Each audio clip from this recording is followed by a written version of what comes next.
नमस्कार दोस्तों, कैसे हैं। आशा करता हूँ आप सभी अच्छे होंगे और आपकी जो यूपीएससी एग्ज़ाम की तैयारी है वो अच्छी चल रही होगी, बेहतर चल रही होगी।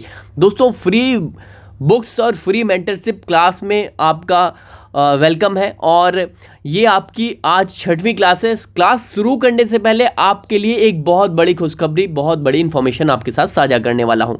देखिए, आप जानते हैं शुभम मिश्रा के नाम से हमारा एक और प्लेटफॉर्म है ओनली यूपीएससी से हटकर, जो रोज़ मैं क्लास में बताता हूँ। शुभम मिश्रा के नाम से वो चैनल है, यूट्यूब चैनल, जिस पर आपको फ्री में मेंटरशिप से रिलेटेड क्लासेस वहाँ पर मिलती रहती हैं कि यूपीएससी की तैयारी आप कैसे करें और क्या क्या दिक्कतें आती हैं। जो दिक्कतें आती हैं उसका सोल्यूशन वहाँ पर बताया जाता है।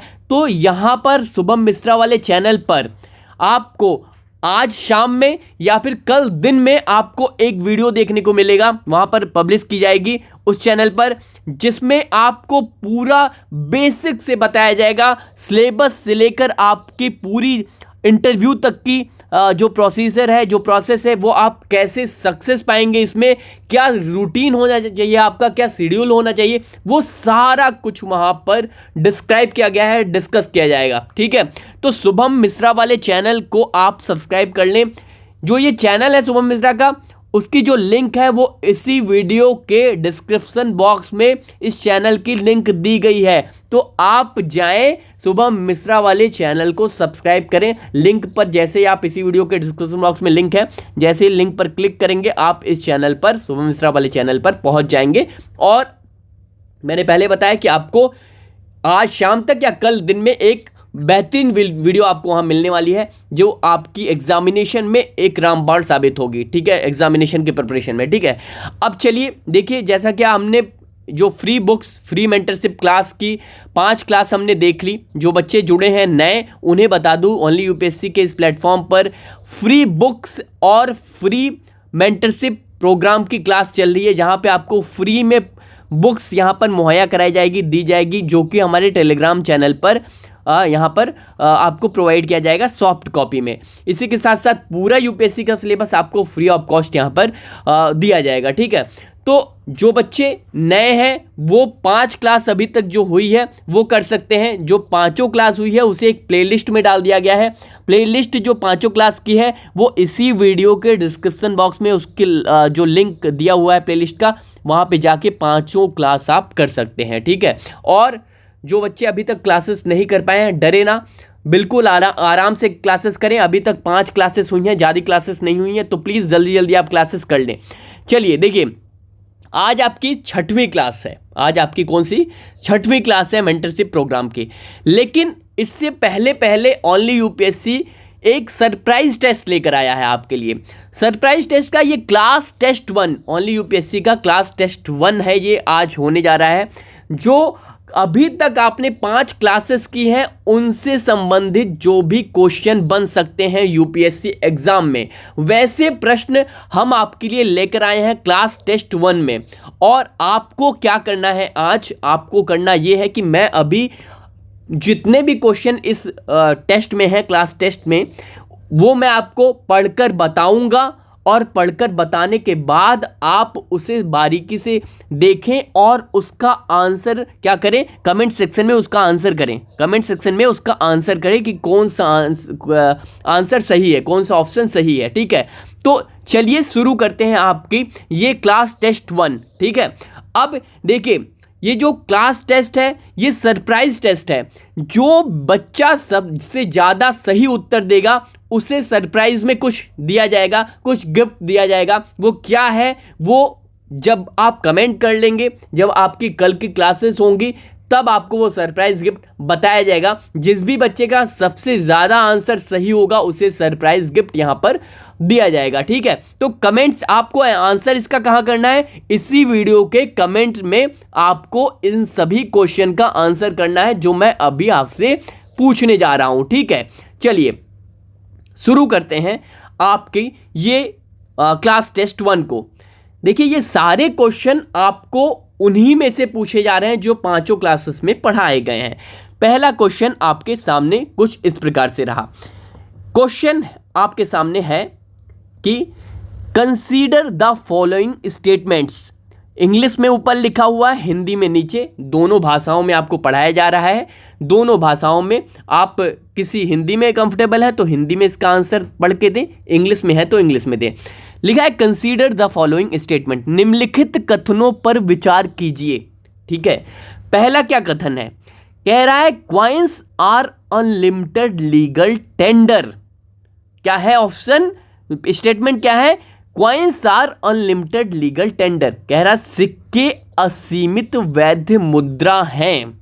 और दूसरा स्टेटमेंट क्या कह रहा है, कह रहा है note are limited legal tender. Note क्या है, कह रहा है सीमित वैध मुद्रा है। तो क्वेश्चन क्या है, कह रहा है ऊपर दिए गए कथनों में से कौन सा से गलत है।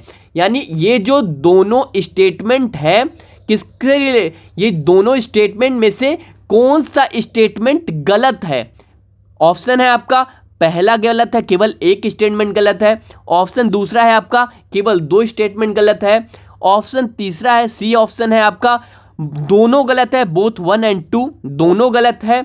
और ऑप्शन डी है आपका नेदर 1 nor 2, ना तो एक गलत है ना ही दोनों दूसरा गलत है।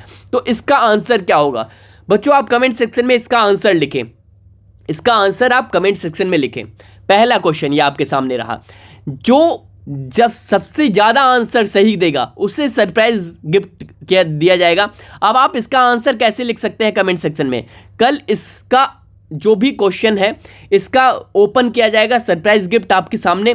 अब इसका आंसर आप कैसे दे सकते हैं, देखिए जैसे सपोज आप कोई भी ऑप्शन इसमें से, अगर आपको ए ऑप्शन सही लग रहा है, बी ऑप्शन सही लग रहा है, सी ऑप्शन, तो आप कमेंट सेक्शन में ऐसे लिखे क्वेश्चन 1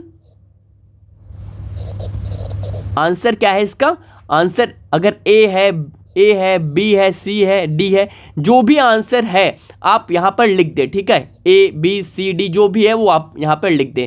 और यहाँ पर आप क्या करें, डिस्क्राइब भी कर दें। अगर आपको आ रहा है इसका सही उत्तर तो आप लिख भी दे, ब्रीफ डिस्क्राइब कर दे कि क्या सही उत्तर होगा।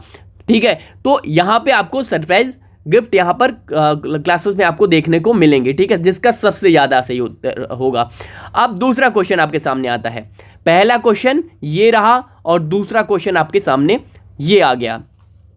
अब देखिए ये क्वेश्चन जो आपके सामने दूसरा है वो ये वाला क्वेश्चन यूपीएससी ने 2018 के प्रीलिम्स एग्जाम में पूछ चुका है यूपीएससी 2018 के प्रीलिम्स एग्जाम में। ठीक है, अब जो मैंने पढ़ाया आपको क्लास में उसी से रिलेटेड ये क्या टॉपिक है। ठीक है, अब ये क्वेश्चन यूपीएससी 2018 में पूछ चुका है, इसका आंसर क्या होगा। क्वेश्चन क्या है कि which one of the following statements correctly describes the meaning of legal tender money. Legal tender money कह रहा है निम्नलिखित में से कौन सा एक कथन वैध मुद्रा यानी लीगल टेंडर के अर्थ को सही वर्णित करता है। कह रहा है क्या, वैध मुद्रा लीगल टेंडर के अर्थ को सही वर्णित करता है। क्या है, correctly describe the meaning of legal tender. मैंने लीगल टेंडर पढ़ाया था ना, लीगल टेंडर मनी क्या होती है, आपको याद होगा तो पहली क्लास में मैंने लीगल टेंडर पढ़ाया था, लीगल वैध मुद्रा क्या होती है। अब कह रहा है वैध मुद्रा के संदर्भ में इसमें जो ये स्टेटमेंट दिया है इनमें सही कौन है। ठीक है, कौन सही है, आपके सामने ये 4 स्टेटमेंट हैं, इन चारों में से कौन सा स्टेटमेंट सही है, किस मामले में, वैध मुद्रा लीगल टेंडर के मामले में, लीगल टेंडर मनी के मामले में। ठीक है, पहला ऑप्शन क्या है, स्टेटमेंट आपके सामने क्या है, पहला स्टेटमेंट आपके सामने क्या है, पहला स्टेटमेंट है the money which is tendered in courts of law to defray the fee of legal cases. न्यायालय में विधिक मामलों के लिए फीस को चुकाने में जो मुद्रा दी जाती है, क्या न्यायालय में जो विधिक मामलों यानी कि आपका लीगल मामलों के लिए जो फीस दी जाती है, जो फीस चुकाने के लिए जो मुद्रा पैसा दी जाती है, क्या वही लीगल टेंडर है, क्या वही लीगल टेंडर है। तो ऑप्शन ये कह रहा है। दूसरा क्या कह रहा है, the money which a creditor is under compulsion is to accept in settlement of his claims. क्या कह रहा है, वह मुद्रा जो कोई ऋणदाता अपने दावों को निपटाने में स्वीकार करने के लिए बाध्य होता है। कह रहा है लीगल टेंडर क्या है, इन चार में से कोई एक ऑप्शन सही है, आपको इसका सही उत्तर देना है। किस मामले में, वैध मुद्रा के मामले में। दूसरा क्या कह रहा है, the money which a creditor is under compulsion to accept in settlement of his claims. कह रहा है क्या ये वह मुद्रा है जो कोई ऋणदाता अपने दावों को निपटाने में स्वीकार करने के लिए बाध्य होता है। लीगल टेंडर क्या है, ये चारों में से एक सही ऑप्शन है।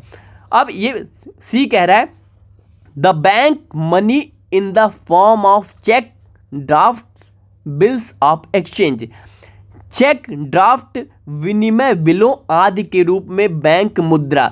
क्या जो लीगल टेंडर मनी है, जो वैध मुद्रा है, वो क्या है, वो ये है क्या, चेक, ड्राफ्ट या विनिमय बिलों आदि के रूप में बैंक मुद्रा, क्या ये है? और चौथा ऑप्शन क्या है आपका, the metallic money in circulation in a country. किसी देश में चलन में धातु मुद्रा को लीगल टेंडर कहते हैं क्या?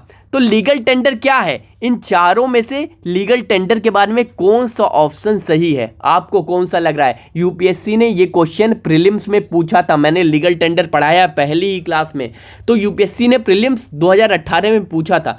मैं जो आप मेरी क्लासेस कर रहे हैं उससे यूपीएससी क्वेश्चन जो बन सकता है, जो पॉसिबल और पूछ चुका है, वो सारी चीज़ें यहाँ पर आपको कवर होंगी। और आप यकीन मानिए जब आप पूरी क्लास खत्म हो जाएगी तो यूपीएससी के क्वेश्चन को आप पूरे अच्छे तरीके से सॉल्व करने की कंडीशन में होंगे, ठीक है।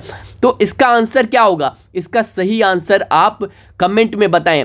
मैंने पहले ही बताया जो सही, जिसका सबसे ज़्यादा सही आंसर होगा, जितना ज़्यादा नंबर आप क्वेश्चन आपके सही होंगे उसको सरप्राइज गिफ्ट दिया जाएगा, ठीक है। तो ये कौन सा क्वेश्चन है, क्वेश्चन नंबर 2 है। आप क्वेश्चन नंबर 2 का आंसर जो भी है, ऑप्शन ए है, ऑप्शन बी है, ऑप्शन सी है या डी है, कौन सा है, आप यहाँ पे कमेंट सेक्शन में कमेंट कर सकते हैं। चलिए अब अगला क्वेश्चन आपके सामने आ जाता है। अगला क्वेश्चन क्या हो जाता है, आपके सामने आ जाता है। ये क्वेश्चन यूपीएससी ने पूछा है सीडीएस 2011 के एग्ज़ाम में, यूपीएससी वाले क्वेश्चन हैं। और इसलिए मैं आपके सामने ये क्वेश्चन रख रहा हूँ, सारे क्वेश्चन, क्योंकि ये क्वेश्चन जो मैं पढ़ा चुका हूँ टॉपिक, उस टॉपिक से हैं, ठीक है। और यूपीएससी ने क्या पूछा है, अपने एग्ज़ाम में पूछा भी है।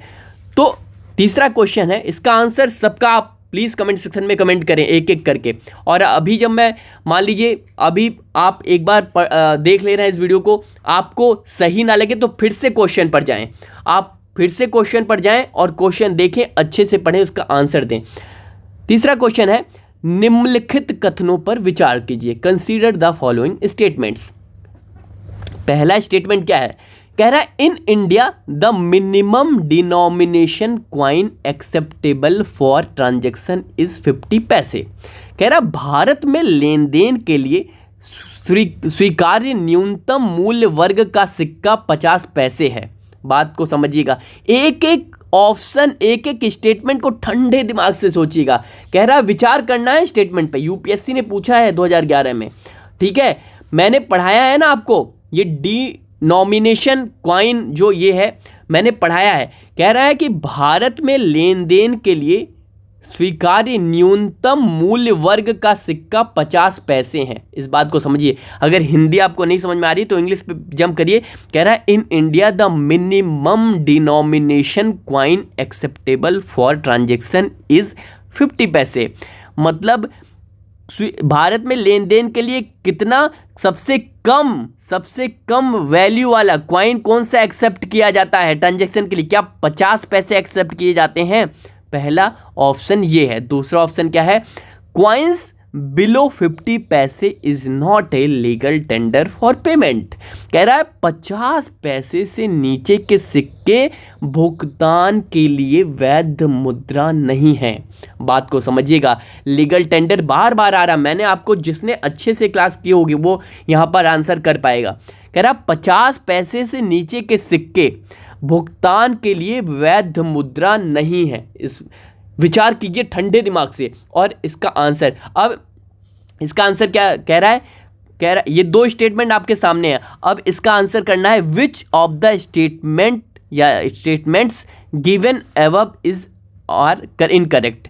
कह रहा है ऊपर जो दो स्टेटमेंट दिया गया है, इन दोनों स्टेटमेंट में से कौन सा गलत है कह रहा है। इनकरेक्ट, ऊपर दिए गए कथनों में कौन सा सही नहीं पूछ रहा है, गलत पूछ रहा है। इनमें से कौन सा गलत है इन दोनों में से, तो आपको क्या बताना है, इन दोनों में से कौन सा गलत है। कौन ऑप्शन है आपके सामने, केवल एक गलत है, यानी सिर्फ पहला स्टेटमेंट गलत है। दूसरा ऑप्शन बी है आपके सामने, केवल दो, टू ओनली, सिर्फ दूसरा वाला स्टेटमेंट गलत है।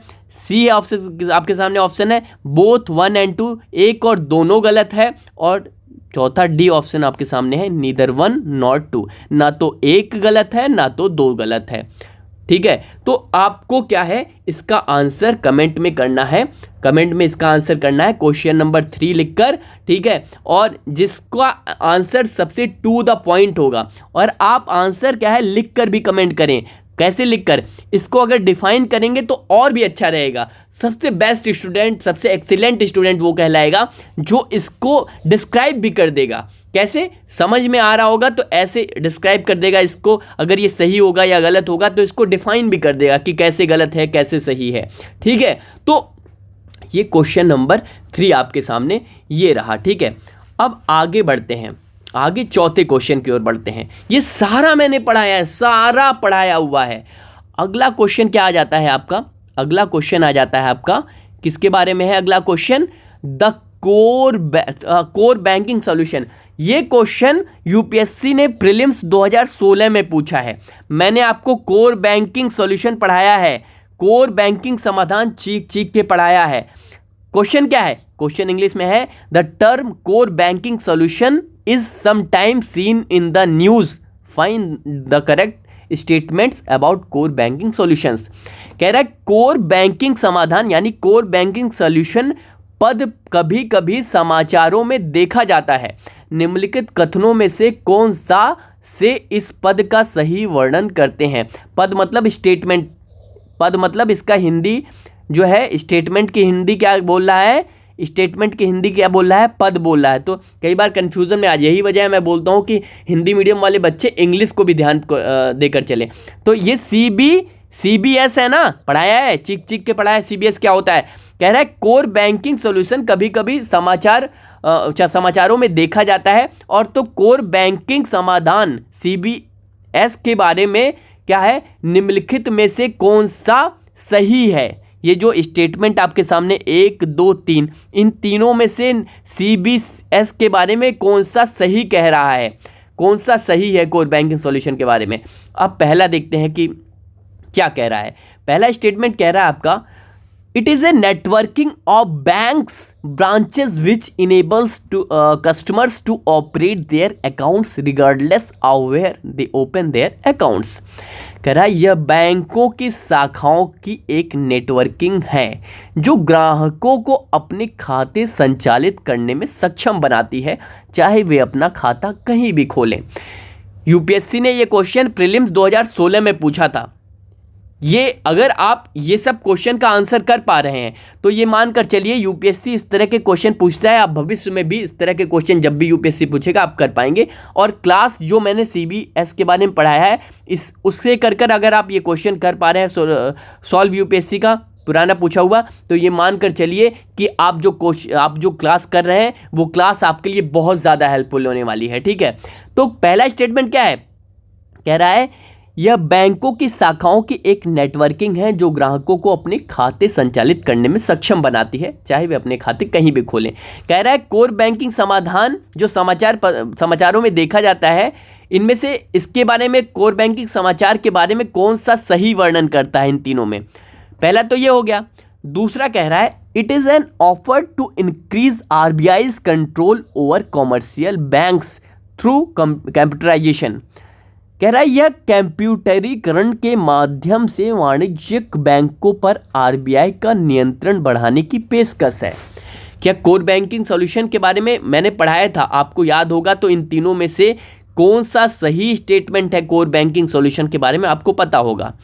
तीसरा कह रहा है, तीसरा स्टेटमेंट कह रहा है it is A detailed procedure by which A bank with huge non performing assets NPA is taken over by another bank.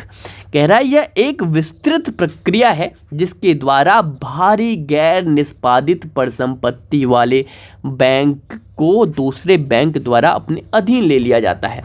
तो ये क्वेश्चन क्या है, ये 3 स्टेटमेंट दिए हैं किसके बारे में, कोर बैंकिंग समाधान के बारे में। कह रहा है कोर बैंकिंग समाधान के बारे में ये तीनों स्टेटमेंट में से कौन से सही वर्णन कर रहे हैं, कौन से सही। आंसर कोड क्या है आपका, आंसर कोड है आपका केवल एक स्टेटमेंट सही वर्णन कर रहा है, दूसरा बी वाला है, या फिर आप दे सकते हैं इसका आंसर कि 2 और 3 सही वर्णन कर रहा है, कोर बैंकिंग सॉल्यूशन के बारे में सही बता रहा है, या फिर ऑप्शन सी 1 और 3 सही बता रहा है, 1 और 3 सही बता रहा है, या ऑप्शन डी 1, 2, 3 तीनों कोर बैंकिंग सॉल्यूशन के बारे में सही बता रहे हैं। तो कौन सा सही बता रहा है, ये सही ऑप्शन जो भी ए है, बी है, सी है, डी है, आप कमेंट सेक्शन में कमेंट करें। और इसका आंसर जो भी होगा आप जो कमेंट सेक्शन में कमेंट करेंगे उसका डिटेल भी लिखें आप कि इस तरह से इसका आंसर ये है जो आप पढ़ चुके हैं क्लास में, ठीक है।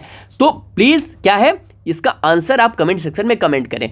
अब ये जो है जब आप आंसर करेंगे, अगर आप जितने क्वेश्चन इस पे पूछे अगर सब आपके सही हो गए तो ये मान कर चलिए कि आप बहुत लगन से क्लास कर रहे हैं और यूपीएससी की शुरुआत आपकी बहुत ज़बरदस्त हुई है। और ये मानिए कि आप एग्ज़ाम के लिए बिल्कुल योग्य हैं अगर इस तरह से पढ़ाई कर रहे हैं और यूपीएससी के पूछे गए प्रश्न अगर आपसे सॉल्व हो रहे हैं तो ये मान कर चलिए ये बहुत बड़ी उपलब्धि आपके लिए है।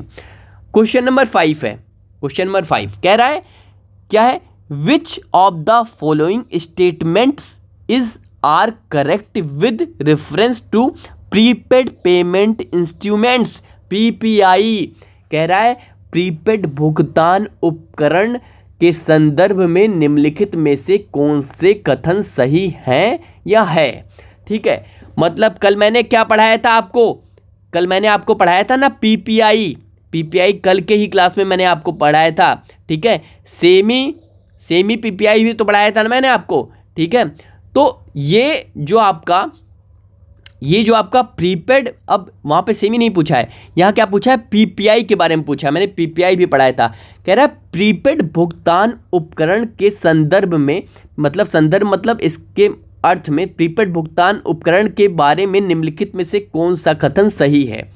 ठीक है, तो अब पहला स्टेटमेंट आपके सामने रख रहा है कि it is money storage and transfer tools. It is money storage and transfer tools. कह रहा है यह धन भंडारण और स्थानांतरण उपकरण है। जो पीपीआई है वो क्या है, धन भंडारण और स्थानांतरण उपकरण है।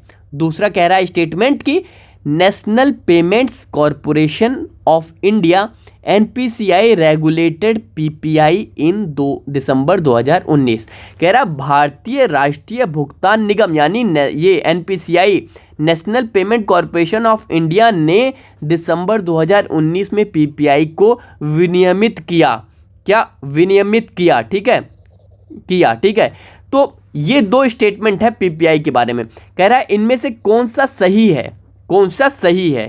ठीक है, कौन सा सही है, तो ऑप्शन ए आपका है केवल एक पहला केवल सही है, ऑप्शन 2 है आपका केवल दूसरा सही है, ऑप्शन सी है आपका दोनों सही है, और ऑप्शन डी है आपका दोनों सही नहीं है, ना तो एक ना तो 2। तो इनमें से कौन सा इसका आंसर सही है पीपीआई के बारे में वो आप कमेंट सेक्शन में कमेंट करें। याद रखें हर क्वेश्चन का जवाब आपको देना है, चाहे सही हो या गलत हो, और आपको डिटेल भी लिखें।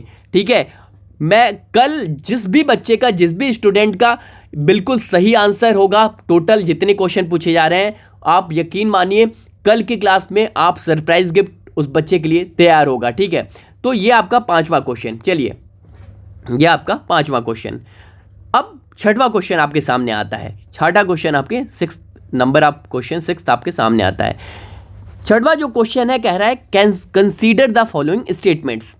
कह रहा है मतलब जो नीचे स्टेटमेंट दिया है वो स्टेटमेंट आप ध्यान से पढ़िए। ठीक है, पहला स्टेटमेंट है, 2 स्टेटमेंट यहाँ दिए गए हैं। ये जो मैंने क्लास ली थी उससे रिलेटेड ही सारे क्वेश्चन है, और ऐसे ही क्वेश्चन यूपीएससी पूछता है अपने एग्जाम में। ये सारे आपको फ्रेम किए गए हैं, बनाए गए हैं आपके लिए प्रश्न, जो यूपीएससी कुछ तो यूपीएससी ने पूछा है और कुछ तो आपके लिए डायरेक्ट बनाए गए हैं, जो यूपीएससी ऐसे प्रश्न पूछता है। तो कह रहा है आप ये जो 2 कथन दिए गए हैं नीचे, स्टेटमेंट पहला और स्टेटमेंट दूसरा, उसको पढ़कर क्या है ये नीचे आंसर करना है आपको। तो पहला स्टेटमेंट क्या है आपका, कह रहा है in India the RTGS and NEFT payment systems are owned and operated by National Payment Corporation of India. मतलब समझिए क्या कह रहा है क्वेश्चन। स्टेटमेंट 1 कह रहा है कि भारत में आरटीजीएस और एनईएफटी भुगतान प्रणालियां भारतीय राष्ट्रीय भुगतान निगम एनपीसीआई के स्वामित्व और संचालित हैं। बात को समझिएगा, बहुत ठंडे दिमाग से पढ़िएगा। मैं एक एक स्टेटमेंट जो भी इसमें है मैंने सब पढ़ाया हुआ है आपको। स्टेटमेंट 1 क्या कह रहा है, in India the RTGS and NEFT payment systems are owned and operated by, managed by, operated मतलब managed by National Payment Corporation of India. तो क्या कह रहा है, जो आरटीजीएस और एनईएफटी है ये किसके द्वारा मैनेज किए जाते हैं, NPCI, National Payment Corporation of India, NPCI स्वामित्व और संचालित हैं। मतलब क्या है, स्वामित्व और संचालित हैं, यानी कि इसके द्वारा स्वामित्व किए जाते हैं, इसके द्वारा मैनेज किए जाते हैं। आरटीजीएस और एनईएफटी किसके द्वारा, national Payment Corporation of India के द्वारा क्या किए जाते हैं, स्वामित्व और संचालित। पहला स्टेटमेंट ये कह रहा है। अब ये गलत है या सही, यही तो आपसे पूछ रहा है, ठीक है। दूसरा स्टेटमेंट कह रहा है कि RTGS is high value settlement whereas NEFT is mid value settlement. कह रहा है आरटीजीएस उच्च मूल्य निपटान है जबकि एनईएफटी मध्य मूल्य निपटान है। बात को समझिएगा, कह रहा है आरटीजीएस जो है वो हाई वैल्यू सेटलमेंट है, जबकि कह रहा है एनईएफटी क्या है, मिड वैल्यू सेटलमेंट है। तो ये पहला जो स्टेटमेंट है और दूसरा स्टेटमेंट, इन दोनों स्टेटमेंट में से को ध्यान में रखकर आपको क्या कहना है, कह रहा है उपरोक्त कथनों के संबंध में निम्नलिखित में से कौन से सही हैं। अब ये आपके ये दो कथन दिए हैं, उससे आगे आपका 4 ऑप्शन है, इनमें से चारों में से कौन सा सही है, ठीक है। कह रहा है which of the following is correct is oblique are correct in respect of the above statements, ठीक है, कौन सा सही है। कह रहा है पहला ऑप्शन कह रहा है both statement 1 and statement 2 are correct and statement 2 is the correct explanation for statement 1। कह रहा कथन 1 और कथन 2 दोनों सही हैं और कथन 1 का सही स्पष्टीकरण है, ठीक है। क्या है, क्या दोनों स्टेटमेंट सही है और क्या जो कथन आपका 2 है स्टेटमेंट, ये जो कथन 2 है स्टेटमेंट मतलब कथन, यहाँ पे हिंदी नहीं लिखा है, कथन होगा इसका, स्टेटमेंट मतलब कथन होता है। कह रहा है कथन 1 और कथन 2 दोनों सही है और कथन 2 जो है आपका स्टेटमेंट 2 जो है वो कथन 1 की सही व्याख्या करता है, सही स्पष्टीकरण करता है। ऑप्शन ए आपका ये है। ऑप्शन बी क्या कह रहा है, ऑप्शन बी क्या कह रहा है आपका, ऑप्शन बी कह रहा है both statement 1 and statement 2 are correct and statement 2 is not the correct explanation for statement first. कह रहा कथन 1 दूसरा का क्या कह रहा है ऑप्शन, कथन 1 और कथन 2 दोनों सही हैं और कथन 2 जो है इसमें कह रहा है कथन 2 जो है वो कथन 1 का सही स्पष्टीकरण नहीं है। सही तो दोनों है इसमें कह रहा है, ऑप्शन बी कह रहा है सही तो दोनों है, लेकिन क्या है, लेकिन कथन जो दूसरा है वो पहले का सही स्पष्टीकरण नहीं दे रहा है। इसको आपको क्या करना है, ऑप्शन बी है या ए है सही आंसर या सी क्या है, कह रहा है सी कह रहा है statement 1 is correct but statement 2 is incorrect. कह रहा है कथन 1 सही है लेकिन कथन 2 गलत है। तीसरा ऑप्शन क्या कह रहा है, कथन 1 सही है और कथन जो दूसरा स्टेटमेंट है वो गलत है, ठीक है। और ऑप्शन डी क्या कह रहा है, कथन 1 गलत है लेकिन कथन 2 सही है, स्टेटमेंट 1 इज इनकरेक्ट